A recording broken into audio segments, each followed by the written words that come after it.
তেখেতৰ যি আন্তৰিকতা, তেখেতৰ যি এই অনুষ্ঠানটোৰ প্ৰতি মৰম, সেই মৰমৰ চিনস্বৰূপে তেখেতক আমি আমাৰ দিবলৈ অন্য নাই। আমি মাত্ৰ তেখেতলোকক এটি সামান্য সম্বৰ্ধনা তেখেতক আমি জনাব বিচাৰিছোঁ। আৰু তেখেতক সম্বৰ্ধনা জনাবৰ কাৰণে মই শ্ৰী অঞ্জলি চুতীয়া তেখেতক মই অনুৰোধ জনাইছোঁ। তেখেতক এটি সম্বৰ্ধনা।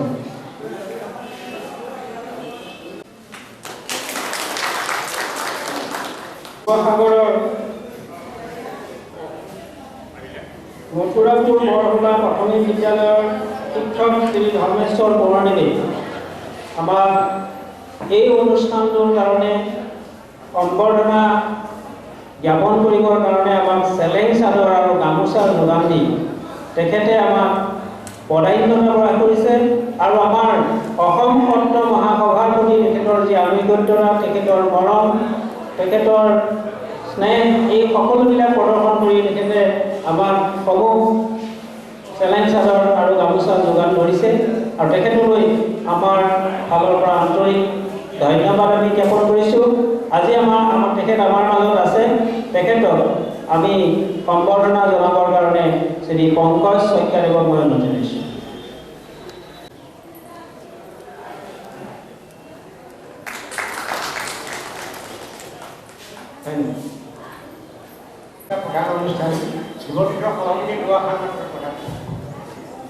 জন্মবৰ্ষ উদযাপন অনুষ্ঠান যোৰহাট জিলায় যি আয়োজন কৰিছে, আজি মুকলি সভাত সভাপতিত্ব কৰা অসম সত্ৰ মহাসভাৰ সভাপতি তথা শ্ৰী শ্ৰী বৰঘাট সত্ৰৰ পূজ্যপাত সত্ৰাধিকাৰ বাবু, মঞ্চত উপবিষ্ট বিশিষ্ট ব্যক্তিসকল, সকলোৰে শ্ৰদ্ধা আৰু সেৱা জ্ঞাপন কৰিছোঁ।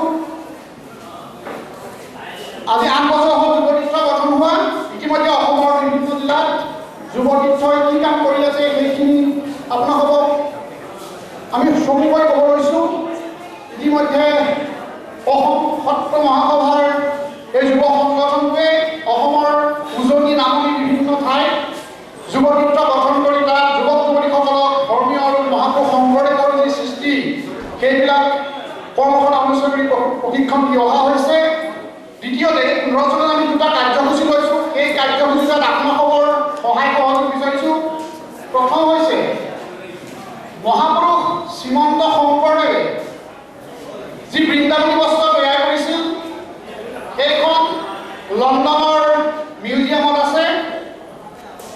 আমি সেই বৃন্দাবনী বস্ত্ৰখন অসমলৈ ঘূৰাই আনিবৰ বাবে এটি চেষ্টা অব্যাহত ৰাখিছোঁ। ইতিমধ্যে ভাৰত চৰকাৰৰ বিদেশ মন্ত্ৰীৰ লগত আমি কথা কৈছোঁ। তেখেতসকলে অসমৰ প্ৰায় 1 লাখ ওপৰৰ স্বাক্ষৰ আমাক বিচাৰিছে। হয়তো লণ্ডন চৰকাৰে বৃন্দাবনী বস্ত্ৰখন অসমলৈ ঘূৰাই নপঠায়, কিন্তু যদি 10-15 টকাটো যদি আমি ঘূৰাই আনিব পাৰোঁ, সেইটো কাৰণে আমি চেষ্টা ৰাখিছোঁ। যদিও সেইটো নকৰে, অন্তত সেই লণ্ডন যিখন বৃন্দাবনী বস্ত্ৰ তাত লিখা আছে বৃন্দাবনী বস্ত্ৰ ফ্ৰম ইণ্ডিয়া, আমি বিচাৰিছোঁ বৃন্দাবনী বস্ত্ৰ ফ্ৰম আছাম মেড বাই শ্ৰীমন্ত শংকৰদেৱ। আমি সেই বস্তুটোৰ কাৰণে ইতিমধ্যে গণস্বাক্ষৰ আৰম্ভ কৰিছোঁ। শদিয়াৰ পৰা ধুবুৰীলৈকে প্ৰত্যেক জিলা যুৱতীৰ্থৰ আমাৰ কৰ্মীবৃন্দই স্বাক্ষৰ অভিযান আৰম্ভ কৰিছে। গতিকে আজি আমি যোৰহাট জিলা সত্ৰ মহাসভাৰ সকলো বিষয়ববীয়া, লগতে যুৱতীৰ্থৰ সকলো বিষয়ববীয়া আমাৰ এই কাৰ্যসূচীত সহায় কৰিবলৈ অনুৰোধ জনাইছোঁ। আমাৰ দ্বিতীয় কাৰ্যসূচী হৈছে অসমত যিমানবিলাক গাঁওবিলাকতে হওক বা নগৰ অঞ্চলতে হওক নামঘৰ আৰু সত্ৰ আছে, এই নামঘৰ সত্ৰবিলাকত দবা হয়তো নাই বহুত সত্ৰ বা বহুত নামঘৰত।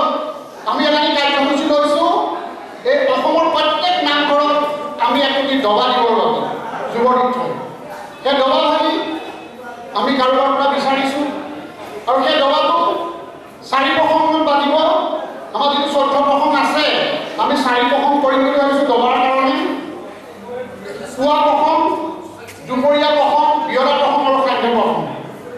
আপোনালোকে কল্পনা কৰক, একেলগে অসমত যদি গোটেই অসমত যদি এই প্ৰসংগকেইটা একেলগে দবা বাজে, সেইটো আপোনালোকে কল্পনা কৰিব নোৱাৰে। আমি সেইটো কাৰণে আমি চেষ্টা অব্যাহত ৰাখিছোঁ। আমাৰ ঘৰত যিটো আমি ৰাতিপুৱা মুকলিতে কৈছোঁ আগাম দিনটো আমি সাৰ পাওঁ। আমি যদি দবা শংখ তালত সাৰ পাওঁ, আমি কোনো বিৰূপ মন্তব্য কৰি কথাষাৰ কোৱা নাই।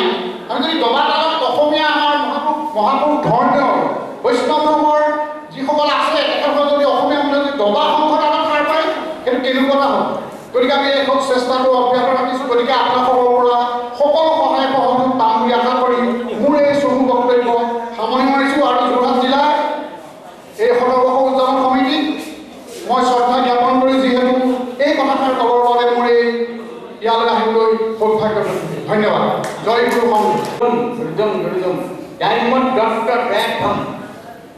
দবাটোৰ মাৰিডালৰ তিনিবাৰ মৰা হয়। তাত অৰ্থ হ'ল ডাইমত দত্ত ব্যাধম। তাৰ মানে হৈছে দান কৰা, দয়াশীল হোৱা, ইয়াৰ সমান পুণ্য পৃথিৱীত নাই। গতিকে এই দবাৰ যিটো ধ্বনি, এই ধ্বনি মানুহৰ অন্তৰত ধ্বনিত হ'লে কি হয়?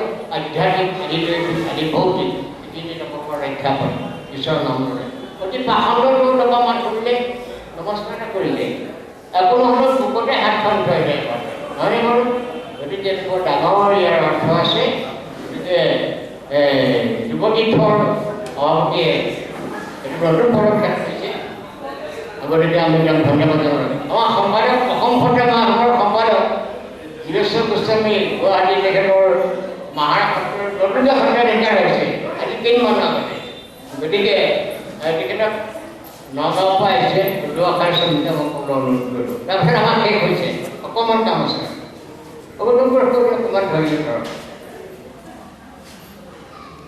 সভাপতি তথা অসম সত্ৰ মহাসভাৰ সভাপতি প্ৰভু,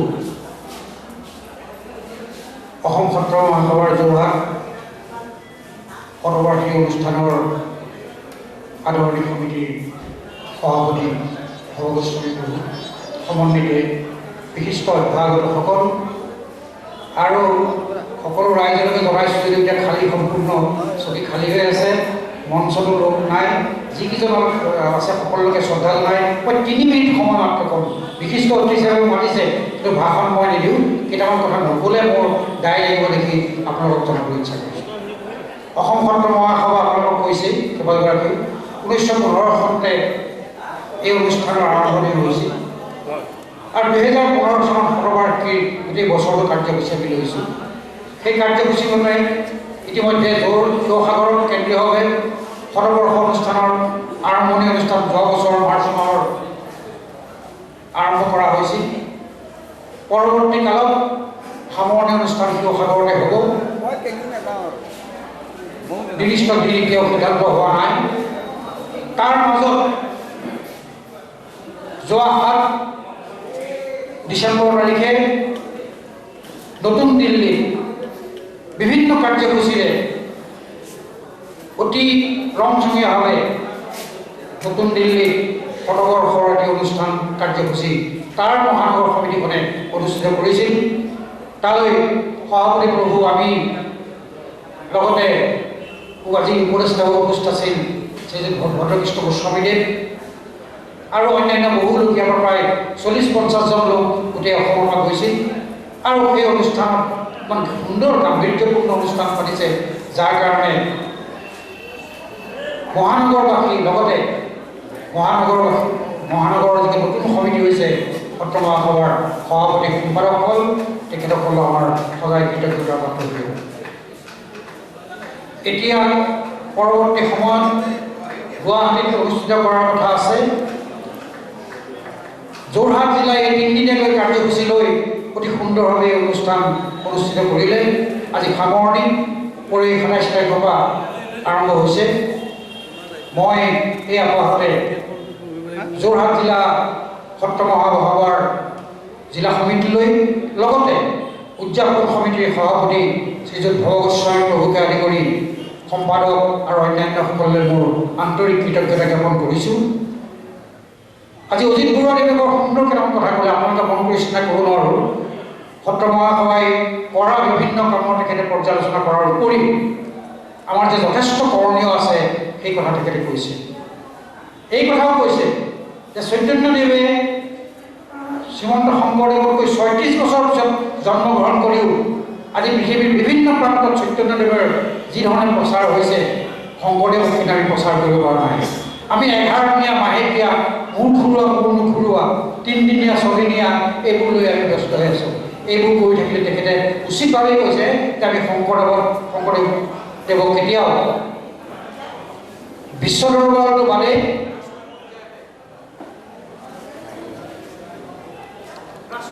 ইয়াৰ স্থানীয় কলেজৰ মিউজিক কলেজৰ শিক্ষক শিক্ষয়িত্ৰী ছাত্ৰ ছাত্ৰীসকল সকলোকে মই অসম সত্ৰ মহাসভাৰ ফালৰ পৰা কৃতজ্ঞতা জ্ঞাপন কৰিছোঁ, ধন্যবাদ জ্ঞাপন কৰিছোঁ। আপোনালোকক ভগৱন্তই কুশলে ৰাখক আৰু ভৱিষ্যতলৈকে এনেকৈ ৰাইজৰ সেৱা কৰিবলৈ, অনুষ্ঠানৰ সেৱা কৰিবলৈ আৰু সত্ৰৰ সেৱা কৰিবলৈ শক্তি দিয়ক, তাকেই প্ৰাৰ্থনা কৰি আপোনালোক সকলোকে মোৰ শ্ৰদ্ধা জনাই মোৰ বক্তব্য সামৰণি ধন্যবাদ।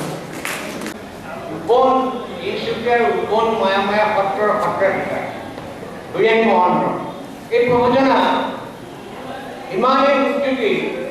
উজনি অসমত তেখেতৰ যিটো মায়া সত্ৰৰ ঠোল আছে, এই ঠোলৰ তেখেতৰ যিটো সংগঠন আৰু বিৰূপাই জানমতে তেখেতে এখন বৰ ডাঙৰ অনুষ্ঠান পাতিলে, যিটো কাৰণে তেখেতে বহুত ধন্যবাদৰ পাত্ৰ।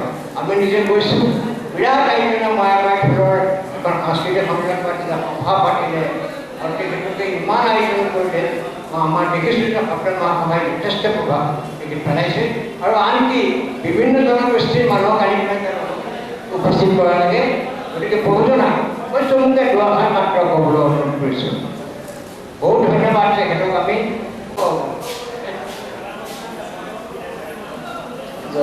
গুৰুজনা সভাপতি আসন বিশ্বপ্ৰভু সত্ৰাধিকাৰ প্ৰভুসকল, কৃষ্ণ ভক্তবৃন্দ আই হৰি যিসকল আপোনাৰ সত্ৰত ব্যক্ত হৈছে, তাত বৈকুণ্ঠ সৃষ্টি হৈছে। আমি তাত নগণ্য মাত্ৰ কিবা কৰিব।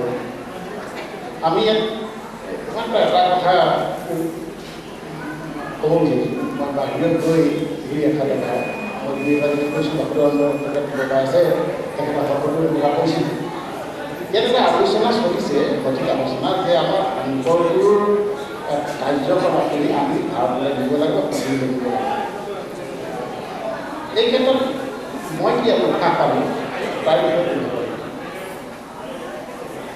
এবাৰ মোৰ সৌভাগ্য হৈছিল নিউ দিল্লী এখন মিটিং। এখন আছিলে চক্ৰৱাৰ্তীয় ব্ৰহ্মচাৰ্য এবং পাণ্ডেলুক্য একত্ৰিত সমন্বয় কাৰ্যক্ৰম। মোৰ ভাগ্য অসমৰ 5জনৰ ভিতৰত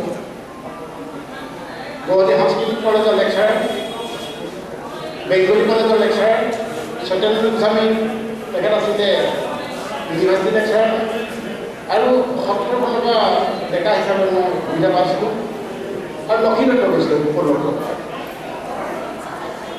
তাত বিভিন্ন ধৰ্মাচাৰ্যসকলে আলোচনা চক্ৰৰে আলোচনা কৰাৰ পিছত যেতিয়া গাড়ীত বহি আছিল, মই একমত আছিলোঁ। ঠিক এগৰাকী মাইকী মানুহ মহিলা, ভদ্ৰ মহিলা আহিছে।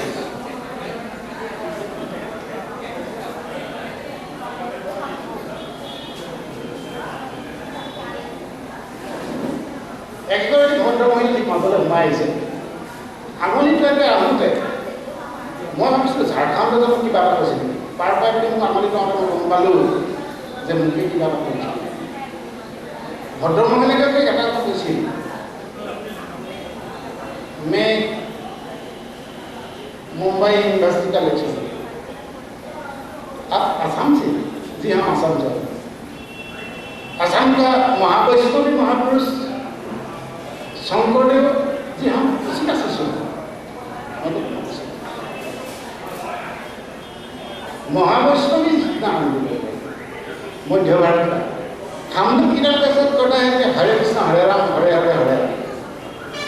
महापुरुष शंकरदेव ने जो वैष्णव की सृष्टि किया है, अब कुछ दिखाई लोक अभाव लोक संस्कृति भौगोलिक परिवेश पर निर्भर करके महापुरुष गुरु शंकर गुरु ने अभिनव सृष्टि किया। हम इधर दिखा नहीं पाओगे, आप आसाम आइए, आसाम में आपको दिखाऊंगी। तेखिल क्या एड्रेस এটা বিচাৰিলে মই এই আমাৰ আইগৰাকী তেখেতৰ নাম দিছোঁ, আমাৰ সাতপাৰ গোসাঁনীৰ নাম দিছোঁ।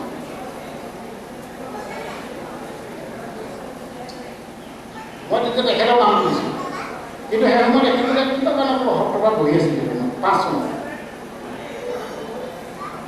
তাত আলোচনা চলোতে মই দেখিলোঁ